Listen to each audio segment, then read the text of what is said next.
আমার মাকে যে হত্যা করলাম তাকে আমাকে খুঁজে বার করতেই হবে পারো।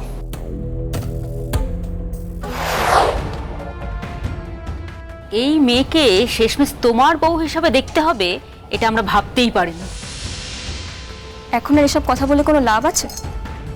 যখন ভাবার সময় ছিল তখন তো আর কেউ ভাবেনি। এখন যা হওয়ার তা হয়ে গেছে। এই সব কথা রাখ, মা কোথায় বল।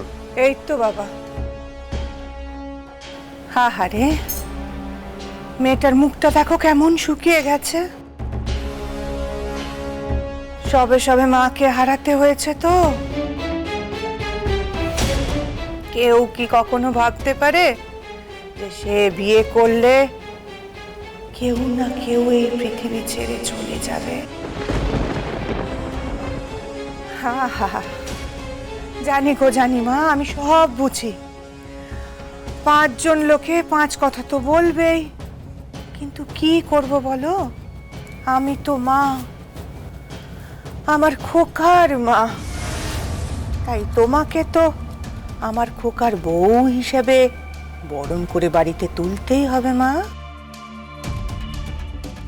কোনোদিন আমি তোমায় আমার খোকার বউ হিসেবে মানব না। শুধু দেখতে থাকো কি কি হয়।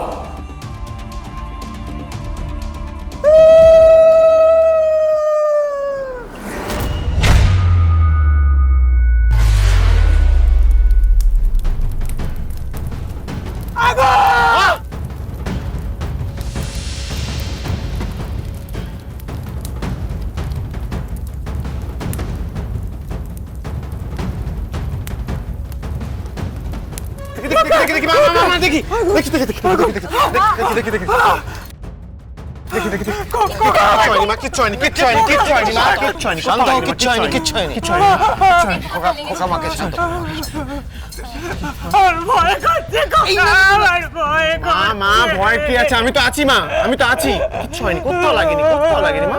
শান্ত হও, শান্ত হও, শান্ত হও।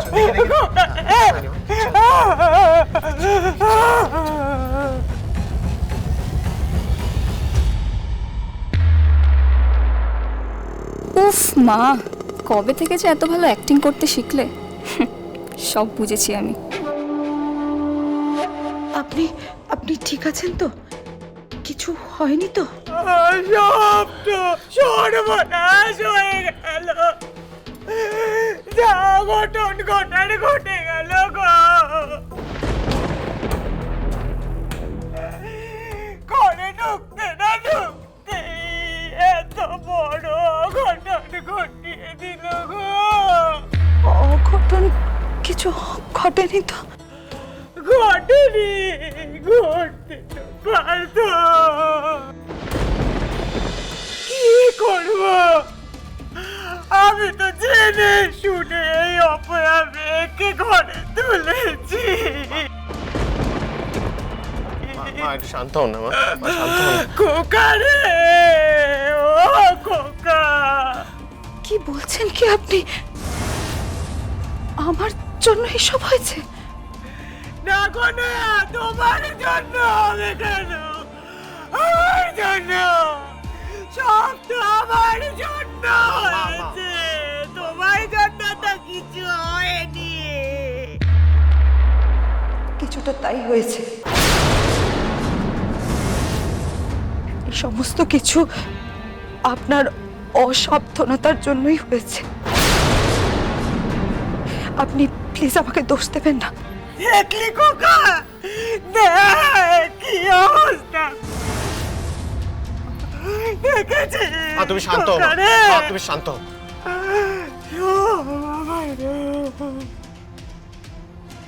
মায়ের সাথে এভাবে কথা বলবেন না প্লিজ। দেখুন আমরা বাড়িতে কিন্তু কেউ মায়ের সাথে এভাবে কথা বলি না। অঙ্কুর বাবু, আপনার মা আমাকে অপয়া মেয়ে বলছে। আপনি তো নিজের চোখে দেখলেন কি হলো, তারপরেও আপনি দেখেছিস খোকা কিরকম ঘরে পা না রাখতে আমার দিকে চোখ রাগাচ্ছে। দেখুন আমি আবারও বলছি, আমার মায়ের সাথে এভাবে কথা বলবেন না। আপনি ক্ষমা চান, এক্ষুনি মায়ের কাছে ক্ষমা চান। ক্ষমা চাইবো? হ্যাঁ চাইবেন। গুরুজনদের কাছে মাথা নত করলে কেউ ছোট হয়ে যায় না, আর এতে আপনার কোনো ক্ষতিও হবে না। আমার আচার আচরণ সব কিছুর সাথে তোমার মান সম্মান জড়িয়ে আছে দাদামণি। আমি নিজের মাথা নত করে নেব, কিন্তু তোমার মাথা কখনো নত করব না। কি হলো, চুপ করে রইলেন যে? ক্ষমা চান।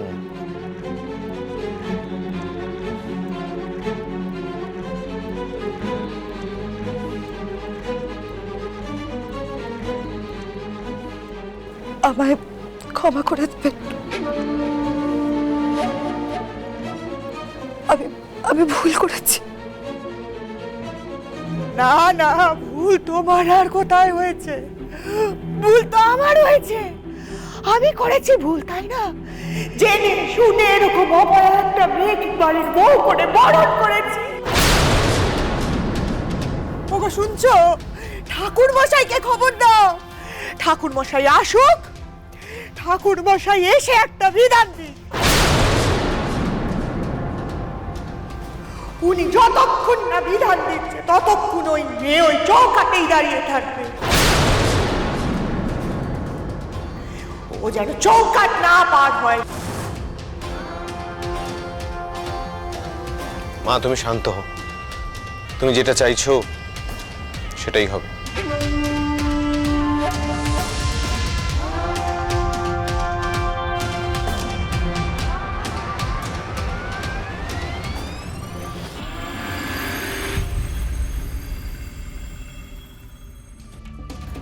সোম, কোথায় যাচ্ছ সোম? কাজ তো আমার এখনো শেষ হয়নি পারো। রত্না তো ভালোভাবে শ্বশুরবাড়ি পৌঁছে গেছে সোম। এখন আর কি কাজ রয়েছে? আসল কাজটাই বাকি আছে, সেই কাজটাই করতে যাচ্ছি। কি কাজ? আমার মাকে যে হত্যা করলাম তাকে আমাকে খুঁজে বার করতেই হবে পারো। কিন্তু কি করে খুঁজে বের করবে তুমি? তুমি ও ছেলেটাকে কোনোদিন চোখেও দেখোনি, চেনো না। আর ও তোমাকে খুব ভালো করে চেনে। তুমি যদি ও ত্রিসীমানাতেও যাও তাহলে ও সাবধান হয়ে যাবে। কি করে খুঁজে বার করবে সোম? আর আমার স্থির বিশ্বাস যে ও তোমার প্রত্যেকটা পদক্ষেপের উপর নজর রাখছে। যা পারে করুক, ওর যা ইচ্ছে তাই করুক, আমাকে ওকে খুঁজে বার করতেই হবে পারো। এরপরে আর কোনো কথা নয়। ওকে যদি সত্যি খুঁজে বের করা যায় তাহলে এটা প্রমাণ করতে খুব সুবিধা হবে যে এই সব কিছুর পেছনে বাবা রয়েছে। ওকে খুঁজে বের করাটা আমার জরুরি। তার কারণ আমাকে জানতে হবে আমাদের পরিবারের সঙ্গে ওর কিসের শত্রুতা, কেন এত রাগ, কোন অতীতের অন্ধকার লুকিয়ে আছে যেটা আমাকে খুঁজে বার করতে হবে। আমি 1 সপ্তাহের মধ্যে এটা খুঁজে বার করবো পারবো।